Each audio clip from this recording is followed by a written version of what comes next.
Hello, how are you?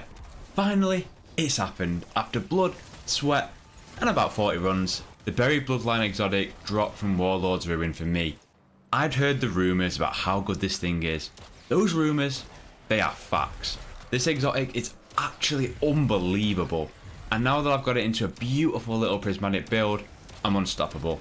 I'm balancing Devour, Volatile Rounds, applying Weaken, being Radiant, gaining Restoration, and just buffing myself with a Void Overshield. I am unstoppable.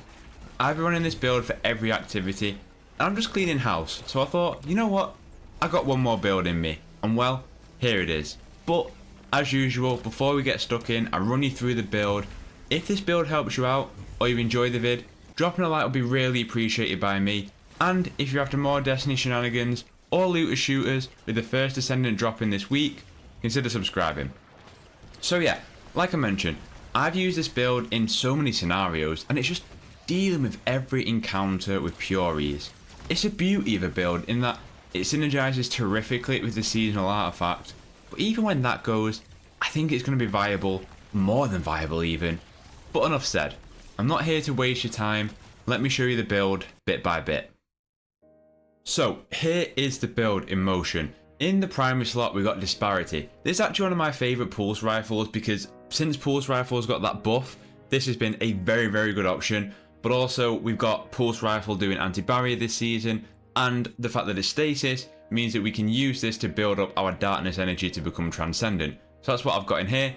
In the second slot, this is the key part of the build. Like I say, Buried Bloodline is massive, and if you haven't got it, I can't recommend just trying to farm it. I've been there, I know the pain of it, but this is an integral part of the build for two reasons. Number one, it's going to give us Devour after getting multiple final blows, meaning we'll be able to get our health back. But number two, while Devour is active, you also apply Weaken, which is massive for synergizing with the artifact, but more on that a little bit later on. Edge Transit we're going for here. I've got bait and switch on it and the auto loading holster. The reason for this is again that artifact, and we're going to come back to that. In fact, no, let's go through the artifact now. The reason for this is this thing here.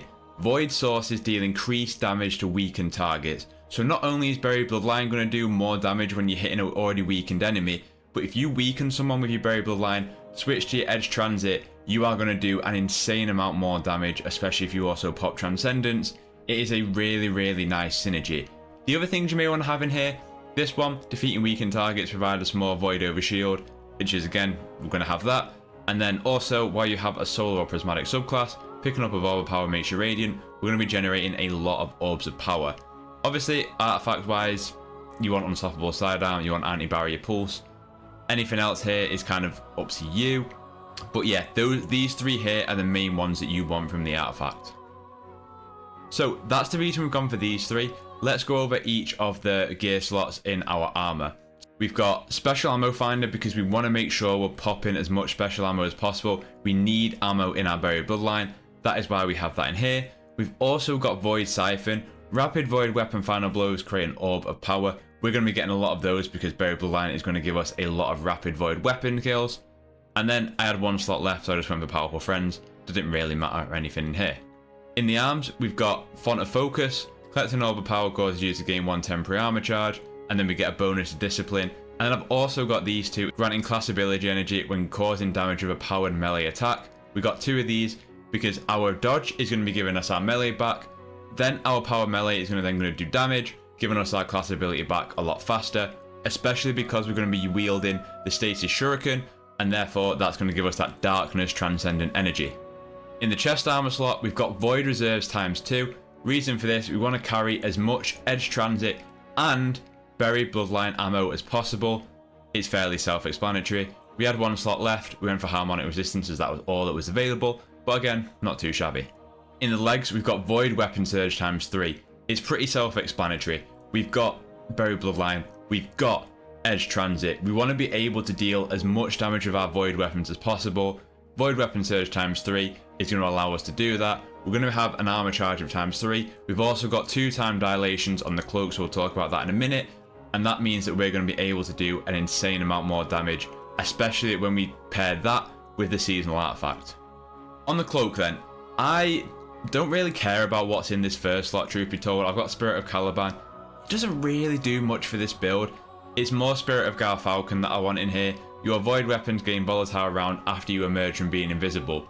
We're going to be able to proc invisible pretty much whenever we want. So that's why it's integral that we have Spirit of Garfalcon in here. As for our mods, we've got, like I say, 2 time dilations, and then everything else just stacked into resilience to make sure we're as unkillable as possible. Other viable options in that first slot could be Spirit of the Assassin or Spirit of Inmost Light, but we do want to make sure that in that second slot we do have Spirit of the Garfalcon. Into Prismatic then, like I mentioned, we've got Gambler's Dodge, which is going to give us our melee back when we dodge near enemies, and then we've got the Stasis Shuriken, which is Withering Blade. That's going to allow us to get our Darkness Energy, but also popping this is going to allow us to pop Invis whenever we need to, as the 2 aspects is Stylus Executioner.